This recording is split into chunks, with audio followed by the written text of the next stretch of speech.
Notre secours est dans le nom du Seigneur qui a fait le ciel et la terre. L'épisode d'aujourd'hui fonctionne comme un épisode de transition. Nous avions vu la dernière fois les démons apparaître, puis disparaître, puis réapparaître. La question est, qui sont les vrais possédés ? Pour les pharisiens, ça ne fait pas l'ombre d'un doute. Le véritable possédé, c'est Jésus qu'ils traitent de Belzéboul.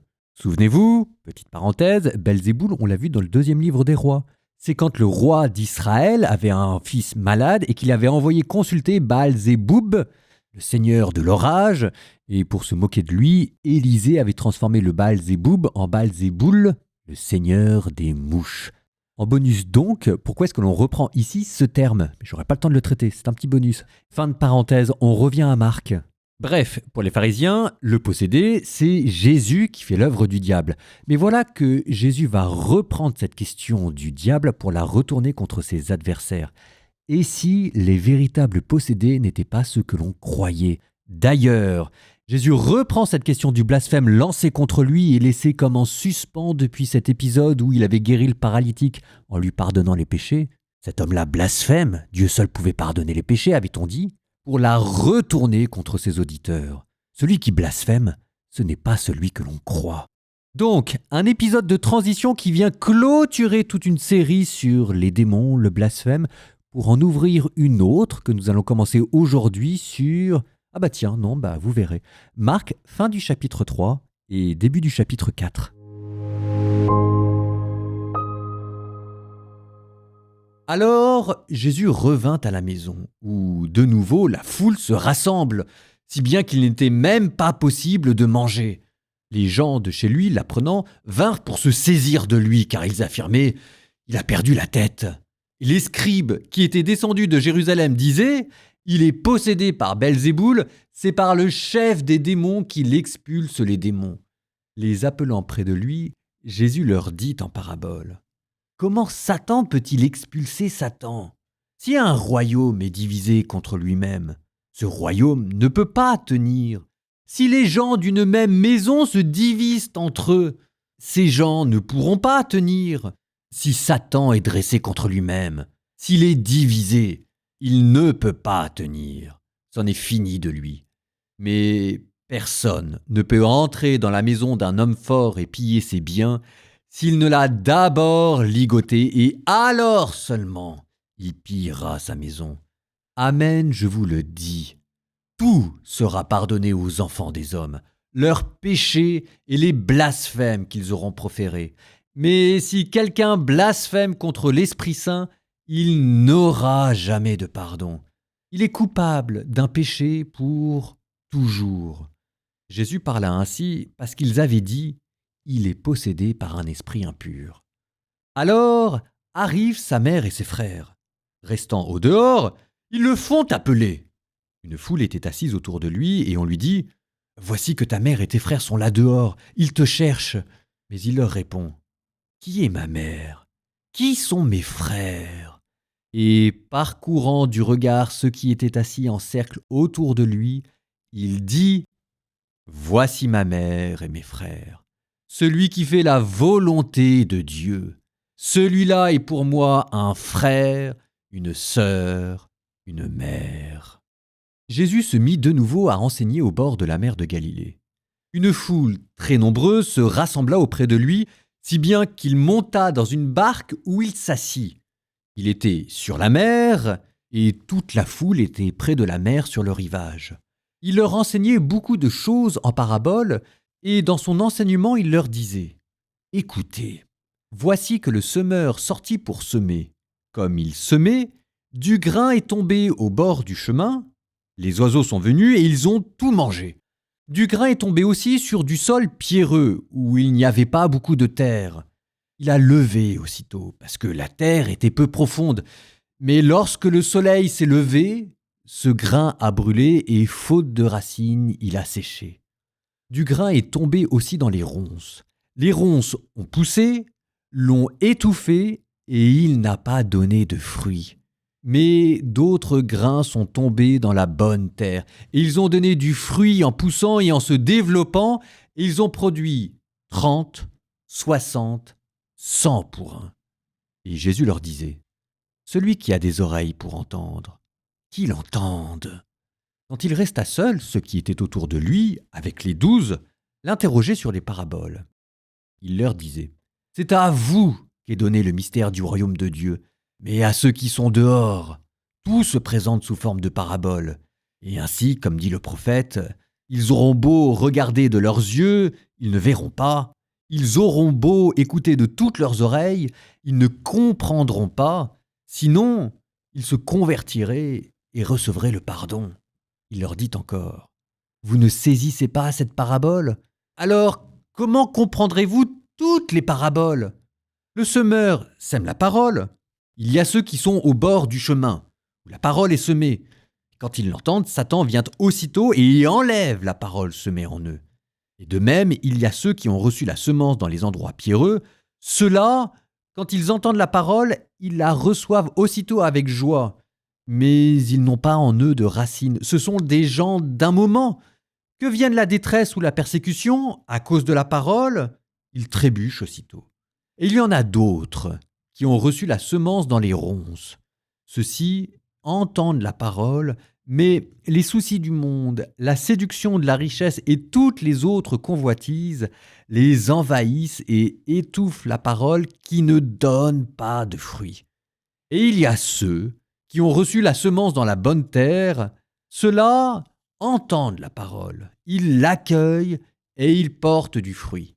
30, 60, 100 pour un. Il leur disait encore : « Est-ce que la lampe est apportée pour être mise sous le boisseau ou sous le lit ? N'est-ce pas pour être mise sur le lampadaire ?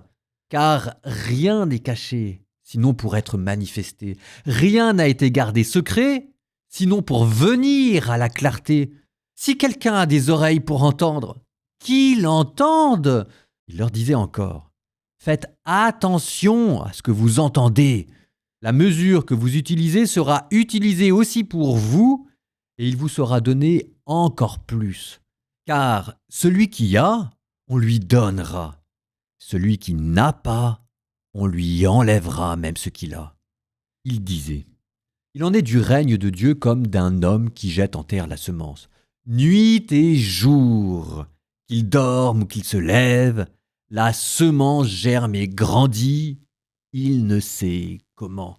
D'elle-même, la terre produit d'abord l'herbe, puis l'épi, enfin du blé plein l'épi.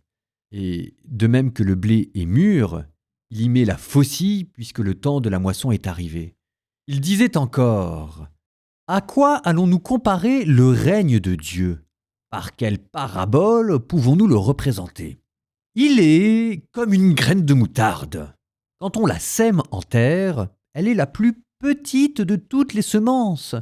Mais quand on l'a semée, elle grandit et dépasse toutes les plantes potagères, et elle étend de longues branches, si bien que les oiseaux du ciel peuvent faire leur nid à son ombre. » Par de nombreuses paraboles semblables, Jésus leur annonçait la parole, dans la mesure où ils étaient capables de l'entendre. Il ne leur disait rien sans parabole, mais il expliquait tout à ses disciples en particulier.